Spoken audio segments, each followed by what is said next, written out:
Hello, Chicago.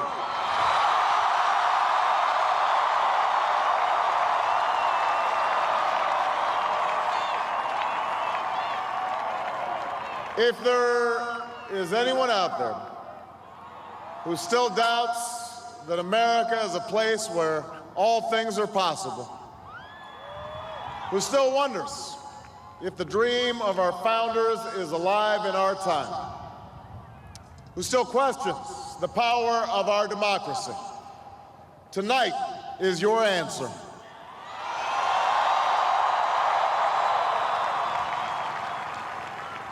It's the answer told by lines that stretched around schools and churches in numbers this nation has never seen, by people who waited 3 hours and 4 hours, many for the first time in their lives, because they believed that this time must be different, that their voices could be that difference. It's the answer spoken by young and old, rich and poor, Democrat and Republican, black, white, Hispanic, Asian, Native American, gay, straight, disabled and not disabled, Americans who sent a message to the world that we have never been just a collection of individuals or a collection of red states and blue states. We are and always will be the United States of America.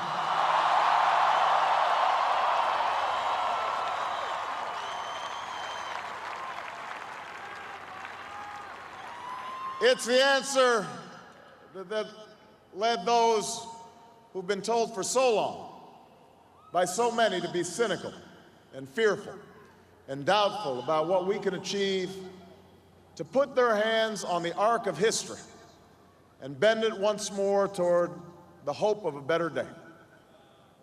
It's been a long time coming, but tonight, because of what we did on this day, in this election, at this defining moment, change has come to America.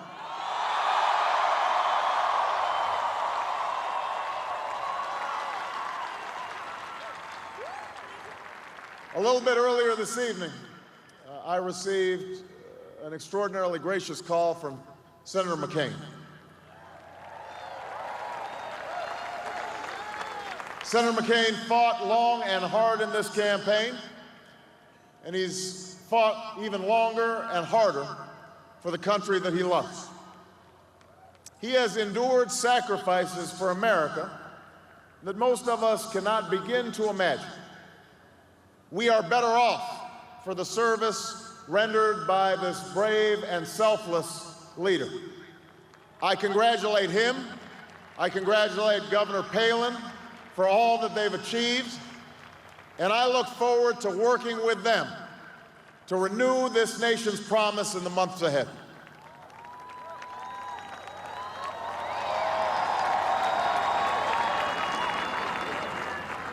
I want to thank my partner in this journey, a man who campaigned from his heart and spoke for the men and women he grew up with on the streets of Scranton and rode with on the train home to Delaware, the Vice President-elect of the United States, Joe Biden.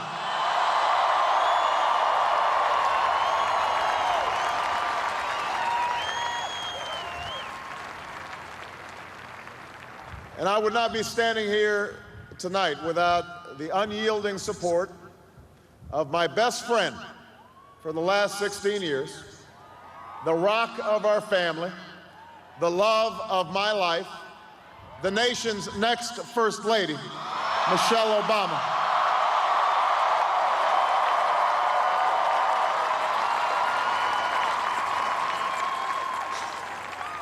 Sasha and Malia, I love you both more than you can imagine, and you have earned the new puppy that's coming with us to the White House.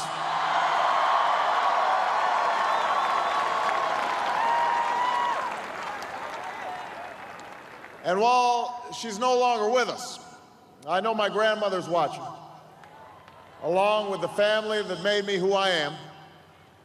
I miss them tonight. I know that my debt to them is beyond measure. To my sister Maya, my sister Alma, all my other brothers and sisters, thank you so much for all the support that you've given me. I am grateful to them.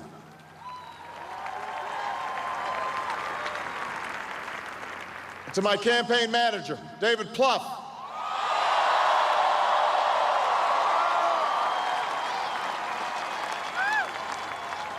the unsung hero of this campaign, who built the best political campaign, I think, in the history of the United States of America. To my chief strategist, David Axelrod, who's been a partner with me every step of the way. To the best campaign team ever assembled in the history of politics, you made this happen, and I am forever grateful for what you've sacrificed to get it done. But above all, I will never forget who this victory truly belongs to. It belongs to you. It belongs to you. I was never the likeliest candidate for this office. We didn't start with much money or many endorsements. Our campaign was not hatched in the halls of Washington. It began in the backyards of Des Moines, in the living rooms of Concord, in the front porches of Charleston. It was built by working men and women who dug into what little savings they had to give $5 and $10 and $20 to the cause. It grew strength from the young people who rejected the myth of their generation's apathy, who left their homes and their families for jobs that offered little pay and less sleep. It drew strength from the not-so-young people who braved the bitter cold and scorching heat to knock on doors of perfect strangers, and from the millions of Americans who volunteered and organized and proved that more than 2 centuries later, a government of the people, by the people, and for the people has not perished from the earth. This is your victory.